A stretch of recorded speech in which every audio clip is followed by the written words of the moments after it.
विनोद, आपने जिस तरह से जिक्र किया, चाहे महाराष्ट्र की राजनीति में कई दिग्गज नेता, आपने जिक्र किया आर पाटिल का, आपने जिक्र किया विलासराव देशमुख का, और अब उस फहरिस्त में नाम अजित पवार का भी शामिल हो गया। अपने बड़े बड़े नेताओं को जिस तरह से अकाल मृत्यु इन लोगों की हुई है, महाराष्ट्र एक अलग ही इतिहास का एक अलग ही इतिहास गढ़ रहा है, अजब संयोग से कहा जाए।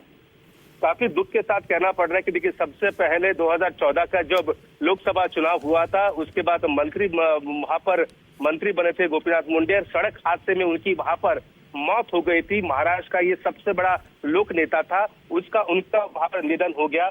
उनका निधन होने के बाद विलासराव देशमुख एक लंबी बीमारी के बाद इस दुनिया को अलविदा कह बैठे। आर पाटिल एनसीपी का सबसे बड़ा चेहरा था। आर पाटिल का भी एक लंबी बीमारी के बाद उनका वहां पर निधन हो गया। और अब इसमें ये चौथा नाम आ चुका है अजित पवार का। लगातार महाराष्ट्र की राजनीति है, महाराष्ट्र की सांस्कृतिक विरासत हो, सबका एक बड़ा नुकसान यहाँ पर उठाना पड़ रहा है इन अकाल मृत्यु के कारण। 4 नेता यहाँ पर नहीं रहे हैं, ये सड़क हादसा हो या फिर बीमारी हो या फिर प्लेन क्रैश हो। अजित पवार एक बड़े ऐसे व्यक्ति थे कि उनकी राजनीति में उनका नाम इसलिए याद निकाला जाता है कि वो अगर कोई काम उन्होंने हाँ कह दिया तो कोई भी कितना भी विरोध हो वो कभी मना नहीं करते थे। आपको पता ही होगा 70,000 करोड़ के घोटाले का जब आरोप हुआ तो ये वही अजित पवार थे जिन्होंने उप मुख्यमंत्री पद से अपना इस्तीफा वहां पर दे दिया था। देखिए, आपने देखा ही होगा पिछले कई सालों से, इससे पहले भी कई सरकारों में आरोप लगते रहे लेकिन किसी ने अपना इस्तीफा वहां पर नहीं दिया है। लेकिन अजित पवार ने 70,000 करोड़ घोटाले का आरोप, और जब कोर्ट में मामला चला गया उसके बाद अजित पवार ने खुद कांग्रेस एनसीपी की सरकार थी महाराष्ट्र में, तब उन्होंने उप मुख्यमंत्री पद से अपना इस्तीफा दिया था। एक समय जब महाराष्ट्र में शरद पवार की जरूरत थी, तब शरद पवार दिल्ली से महाराष्ट्र में आए थे, मुख्यमंत्री बने थे, तब अजित पवार ने लोकसभा जाने का फैसला लिया। बारामती की जनता ने उन्हें बड़े एक मार्जिन से वहां पर लोकसभा में वहां पर भेजा था। और अब आपने देखा यहाँ पर कि अजित पवार बारामती के विधायक से लगातार 7 बार यहाँ पर विधायक रहे हैं। इस बार भी बहुमत से वो वहां पर चुनाव जीते थे। ठीक है, पारिवारिक झगड़े होते थे, लेकिन अब एक बात आप सोच सकती है कि चाचा शरद पवार के लिए एक की घड़ी हो, और जब वो अजित पवार को अपने बेटे की तरह प्यार करते थे कि राजनीति में मतभेद होते रहते उनके भी थे, लेकिन मतभेद नहीं था, पूरा परिवार हमेशा एक साथ यहाँ पर खड़ा रहता था। अब सोचिए, जब अजित पवार की जब कह सकते हैं कि उनका जब अर्थी उठेगी, तब शरद पवार मन में क्या सोचे होंगे।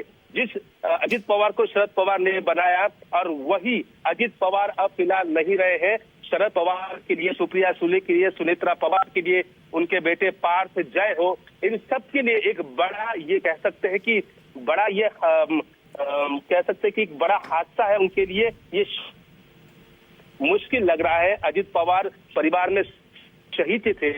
इन दिनों ये खबरें आ रही थी कि भतीजा, जब पत्रकार उनको प्रेस कॉन्फ्रेंस में पूछते थे कि अजित दादा क्या एनसीपी एक साथ आएगी, तब वो कहते थे आपके मुंह में घी शक्कर, इस तरीके की वो बात करते थे। और बाद में उन्होंने एक बार कहा कि जब चुनाव के नतीजे आने से, चुनाव खत्म होने के बाद, कि अब आना मुश्किल है, लेकिन फिर से चर्चा शुरू हुई। शरद पवार से उन्होंने मुलाकात की। एक कह सकते कि दोनों तरफ के जो कार्यकर्ता है जिस बातों का सालों से इंतजार कर रहे थे, और उसी के लिए उन्होंने काफी प्रयास भी करता कि दोनों पवार एक साथ आए, दोनों एनसीपी एक साथ आए।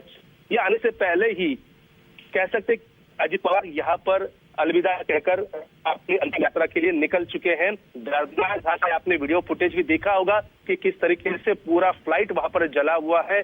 जो पार्थिव शरीर है वो भी बुरी तरह झुलस चुके हैं। वो सारे लेकर अब अस्पताल में ले जाया गया है। फिर वहां पर आगे की जो कानूनी प्रक्रिया है, जो पोस्टमार्टम है, वो सब वहां पर चलेगा, और उसके बाद ही या फिर आगे की जो प्रक्रिया है वो वहां पर होगी। लेकिन फिलहाल महाराष्ट्र के तमाम बड़े जो नेता है वो बारामती का रुख कर लिए हैं। जी बिल्कुल, हालांकि किस वजह से ये हादसा हुआ है फिलहाल उसको लेकर जो है लगातार अपडेट्स ली जा रही हैं।